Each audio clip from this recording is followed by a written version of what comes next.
When I was growing up, milk was just milk. And today we have seen a rise of alternative milks to the point where they have become a pretty normal option for the average North American consumer. But in the last couple of years, the exponential growth of this category has slowed to a crawl, and cow's milk is gaining in popularity again.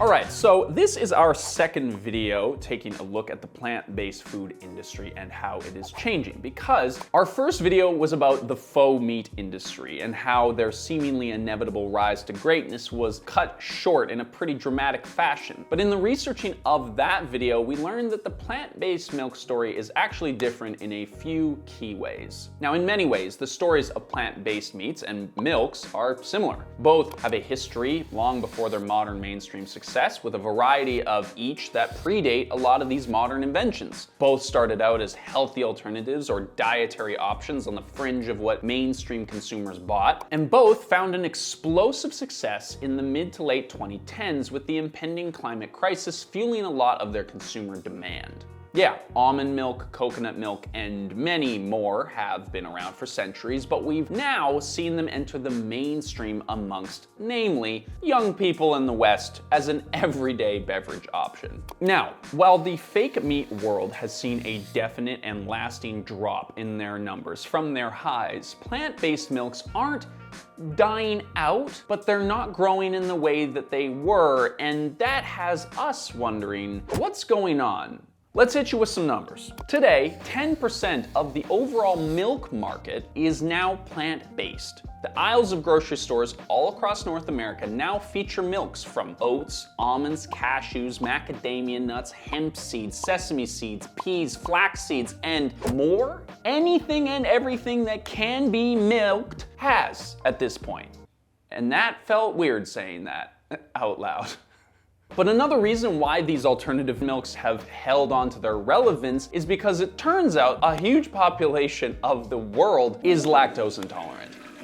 Except for me, because I'm Dutch and milk just flows in my veins, I guess. But with the growing options of milk that are available to us today, what kind of milk that you drink matters more than ever. It is not so much about whether or not you're lactose intolerant, but a social indicator of the kind of person that you are. Now, this can be true of most purchases that we make in our modern consumer world, but the milk category has become a very interesting example. And of course, it's being led by those bloody kids nowadays. The youth have embraced plant-based milk alternatives with their whole hearts, even being colloquially referred to as the not milk generation. It's a dastardly shame, isn't it? Where did this accent come from? But the crazy part is, even within the plant-based milks, there's a hierarchy to which milk you drink. True environmentalists know that only oat milk will do because almond milk is worsening the drought in California, the cashew milk supply chain is riddled with ethical issues, and soy could honestly be an entire other video. And sadly, this is becoming more common. Social signaling is an exhausting and increasingly common thing in our consumer world today. We are social creatures, and so the way that we look, what we eat, and how we interact with each other is hugely important to how our culture evolves. But the fact that we're doing it with milk is something that I don't think anyone had on their bingo sheet. We talked about this dynamic and a bit more about the crazy convoluted social dynamics of this trend on our Patreon page. Fake meat. We have a meat eater who's writing the script, and we have a vegan who's editing it. And so Lou and I are like stuck in between these two extremes. If you want to see more content from us and support what we do, our Patreon has exclusive content, but you'll also be getting access to these videos before they go live, and you'll be able to help us do what we do for you free on the internet. Now, as a kid, as I mentioned, I remember sitting down to a big old glass of milk with just about every single meal. Nobody questioned what style or variety it was, we all just drank milk. But it turns out that this was not, of course, just a normal thing that humans did on their own. It was a product of a very successful ad campaign. You may remember the Got Milk ads. They were everywhere. Every celebrity and superstar in the late 90s and early 2000s sported a milk mustache in some magazine or TV ad to remind you that drinking milk was normal and it was cool. This campaign is largely regarded as one of the most iconic campaigns of all time. Those Got Milk ads were the brainchild of the dairy industry, aka Big Milk. And it is just a taste of the influence and power that this entity has over what we drink. Because the dairy lobby is powerful.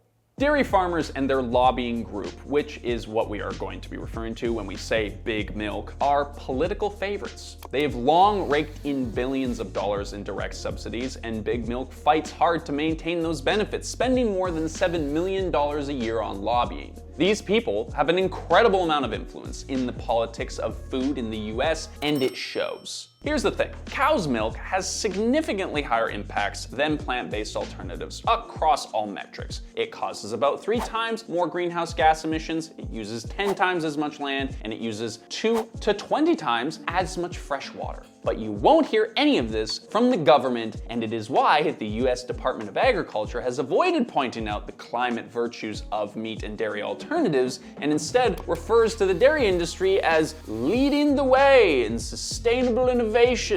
There's that bloody accent again. Is it British? It's trying to be. Is it?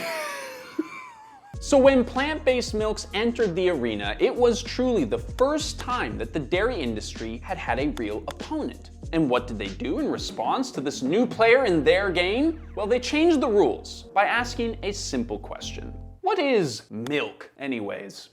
The question seems innocent, but it's secretly brilliant. The dairy industry, along with some members of Congress who may or may not be in the pockets of the dairy industry, had been pushing the US Food and Drug Administration to prohibit labeling plant-based products as milk.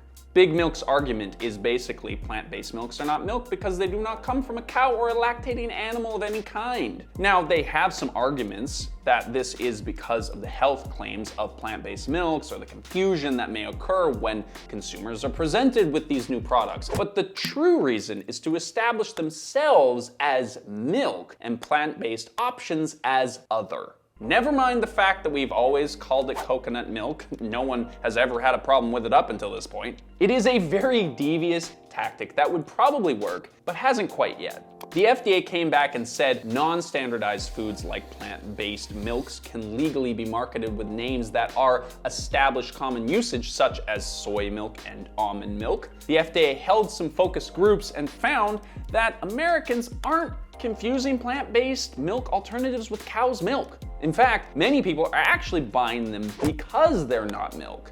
This revelation was a bit of a slap in the face to the dairy industry, who's basically been arguing that it was the opposite up until this point. The FDA did note, however, that consumers aren't so good at comparing the nutritional contents of milk alternatives with actual milk. In retaliation to this comes the Dairy Pride movement. Yes, you heard that right. The dairy industry groups rounded up members of the US House and Senate to push a bill called the Dairy Pride Act. They hoped this would force the FDA to issue new milk labeling guidances that would ban any non-dairy beverage from being labeled milk. And dairy lawmakers have pushed bills similar to this since 2017. And the thing is, the argument worked in Europe. In 2017, pressure from the dairy industry caused the European Court of Justice to rule that the term milk and other milk product names cannot be used to describe or market plant-based products. And even though they haven't won the title of the one milk to rule them all, their efforts seem to be working. Plant-based milks might have taken over grocery store aisles, but lately there have been whisperings about the possible return of the popularity of cow's milk. We found a bunch of TikToks about the oat milk backlash and that joke about people trading in oat milks for their former lover cow's milk. Well, well, well. Look who's come crawling back. And according to a consumer behavior analyst, plant-based milk gallon sales actually fell by 7.2% in 2023.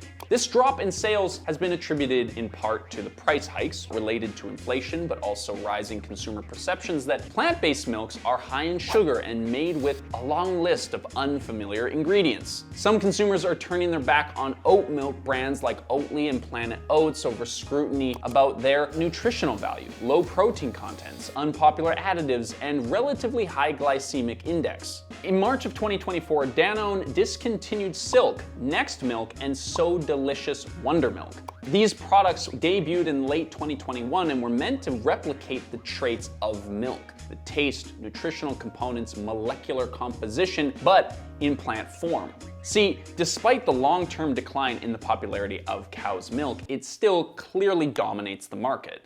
Plant-based milks make up less than 15% of average weekly milk expenditures in 2023, according to data from Purdue University. Just over a year ago, plant-based milk's market share dipped by almost 1% between 2022 and 2023, while regular milk gained over 2%. This sort of suggests that cow's milk might be gaining popularity, especially amongst younger consumers. Now, partly because of dairy milk's lobbying power, alternative milks just can't compete with dairy on price. And that could ultimately be their downfall. Even as inflation hits the dairy prices on grocery store shelves, plant-based milks are still far more expensive.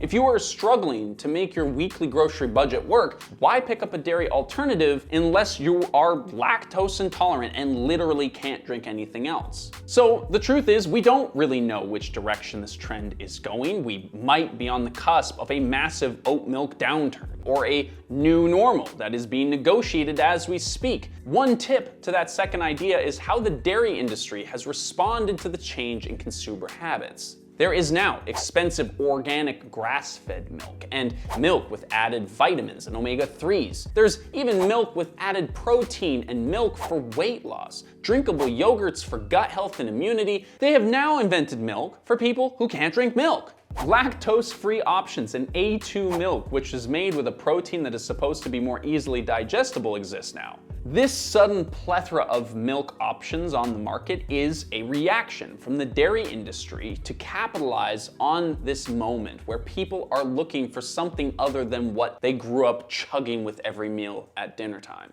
And this is maybe why plant-based milks haven't suffered in the way that fake meats have. Milks are a daily routine item rather than one that you buy here and there. But also because these options have become more normalized and treated equally in some places alongside their dairy counterparts. Oat milks and almond milks in particular are no longer an additional charge in many coffee shops, and the price of these plant-based milks are getting comparable or even cheaper than these new premium dairy milks that are available. Now, who will win the milk wars is yet to be decided, but thank you so much for watching today's video. If you liked what you saw, remember to literally like it, subscribe if you want to see more content, because we release a video every single week.